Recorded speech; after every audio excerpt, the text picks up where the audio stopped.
So last Friday, Kenya's President Uhuru Kenyatta deactivated his Facebook and Twitter accounts, with his chief of staff explaining that A, there had been unauthorized access to the president's official social media handles. B, the president's stand on corruption has generated all manner of reactions. It later turned out that the deactivation could have been caused by a tweet that was deemed to be politically sensitive. The tweet in question said Kenyatta's war on graft would not spare anyone, including his family and political allies. I'll quote the tweet itself and say, "If you are corrupt, we will fight you. You can be my brother or my sister or my closest political ally, but if you are corrupt, we will fight you." That was just a part of the tweet. Now, Kenyans have since speculated that accounts were deactivated to appease the Deputy President, William Ruto, who is technically Uhuru's closest ally. Ruto has been serially accused of corruption. Now, Kenya's government, which previously deactivated social media handles in 2018, is not the only one to struggle with managing the delicate business of politics on social media.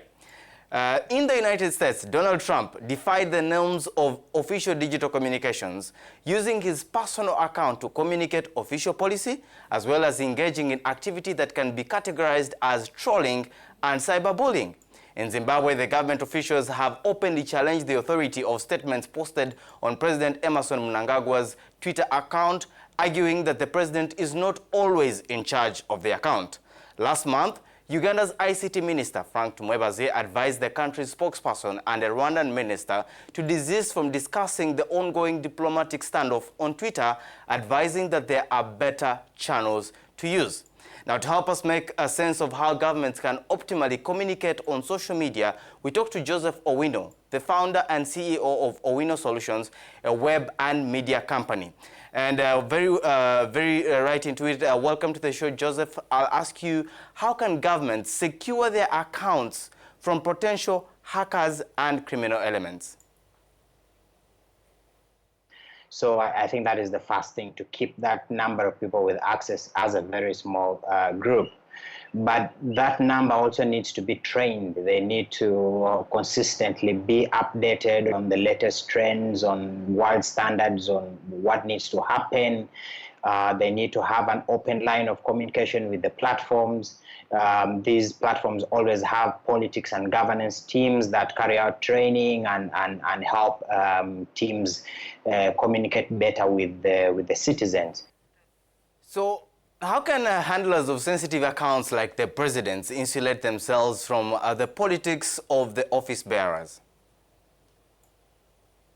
They need to be taught and trained so that they can be able to remove their personal biases when posting in the name of the president. So that, you know, if they are professionals, people who know that I am communicating in the name of the president, then you put away your personal bias or your personal opinions, but then you will be able to publish what is authentic statements attributed to the president.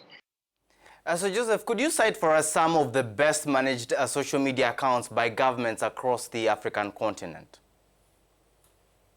At the very top, I would definitely put Ethiopia. They have streamlined their communications and their digital focus because they really have some bright women and men in that team, led by the very excellent Bilene Seyum. So I see that as really a template that should be followed by other nations. We'll take it to you who is following the show online. Please, you can always engage us and tell us what you think about what's happening in Kenya, what you think about your own president and how they use social media. Do let us know at Africanews, and you can always check out africanews.com for more side tech stories. My name is Daniel Mombere.